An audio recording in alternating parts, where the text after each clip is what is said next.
وێڕای سلااوێکی دووبارە ئازیزان لەم بەشەدا بڕیارنامەی کۆنگرەی هەژدەی کۆمەڵات سەبارەت بە خەباتی یەکگرتوانەی مامۆستایەتان بۆ دەخێنەوە. یەکەم کۆمەڵگای ئێران لە بەردەم ئاڵوگۆڕێکی چارەنووسسازدایە لەلایەکەوە بێکاری، قوڵتوربوونەوەی کەلێنی چینایەتی، پەرەسەندنی ڤیرۆسی کۆڕۆنا هاوکات لەگەڵ سەرکوتی خوێناوی و بێبەزەییانە، لەلایەکی ترەوە ناڕزایەتی، مانگرتنی هەرڕۆژە، نەفرەت و بێزاری لە کۆماری ئیسلامی و هیوا بە کۆتایی هاتن بە دەسەڵاتە فاشیستیەکەی بێنایەکە لە کۆمەڵگای ئەمڕۆی ئێران.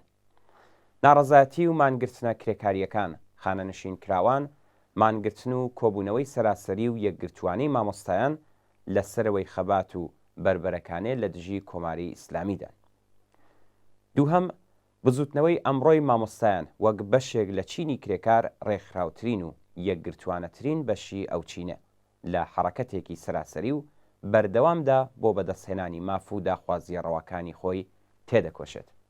خاڵی بەهێزی بزوتنەوەی مامۆستایان لە چاو بزوتنەوە ناڕزایەتی و کۆمەڵایەتیەکانی تر بریتیە لە یەکگرتوبوونی توێژی مامۆستایان و هەبوونی ناوەندێکی ڕێبەری وەک شۆڕای هاو ئاهەنگی ڕێکخراوە سنفیەکانی فەرهەنگیانی ئێران.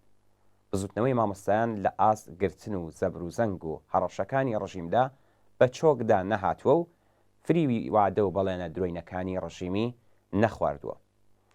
سێهەم، داواکاری مامۆستایان بریتیە لە گەڵاڵەی پۆڵێنبەندی، بەرزکردنەوەی حەقدەستی ماگانە، هاوتاکردنی حەقدەستەکان، ئازادی مامۆستایانی دەست بەسەرکرا و فێرکردن و بارهێنانی بەخۆڕایی.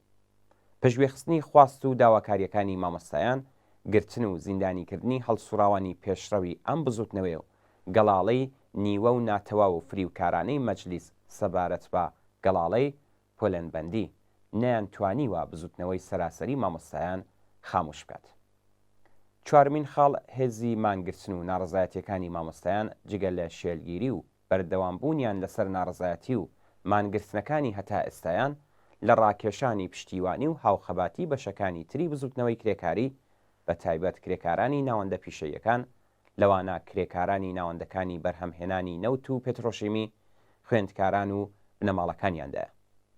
پێنجەم، کۆمەڵە چ لە کوردستان وەک ڕێکخراوێکی چەپ و شۆڕشگەر و چ لە ئاستی سەراسەریدا وەک بەشێک لە حیزبی کۆمۆنیستی ئێران خۆی بە پشتیوانی و هاوخەباتی بێدەریغ و شێلگیری بزوتنەوەی حەقخوازانەی مامۆستایان دەزانێت. کۆنگرەی هەژدەی کۆمەڵە وێڕای پشتیوانی و پێداگری لەسەر ئازادبوونی دەستبەجەی مامۆستایانی بەندکرا و سەرجەم زیندانیانی سیاسی ڕێز دەگرێت لە ئیرادە و هاوپشتی یەکگرتوانەی مامۆستایان لە ناڕزایەتی و مانگرتنەکانی هەتا ئێستایان لە سەراسەری ئێران و لەوانە بەشداری بەرچاو و چالاکانی مامۆستایانی کوردستان لەو حرەکەتە ڕەوا و مافخوازانەیەدا لە ئاست ڕژیمی سەرکوتگەر و جەنایەتکاری کۆماری ئیسلامیدا. هەروەها داوا لە کۆمەڵانی خەڵکی شۆڕشگێڕ و ناڕازی کوردستان دەکات چالاکانە و بە شێوەیەکی یەکگرتوو لە خەبات و ناڕزایەتی بۆ ئێرانی مامۆستایان پشتیوانی بکەن. کۆنگرەی هەژدەی کۆمەڵە ڕێکخراوی کوردستانی حیزبی کۆمۆنیستی ئێران بە فرانباری 1400 هەتاوی بەرابەر لەگەڵ مانگی ژانوێی 2022 زاینی.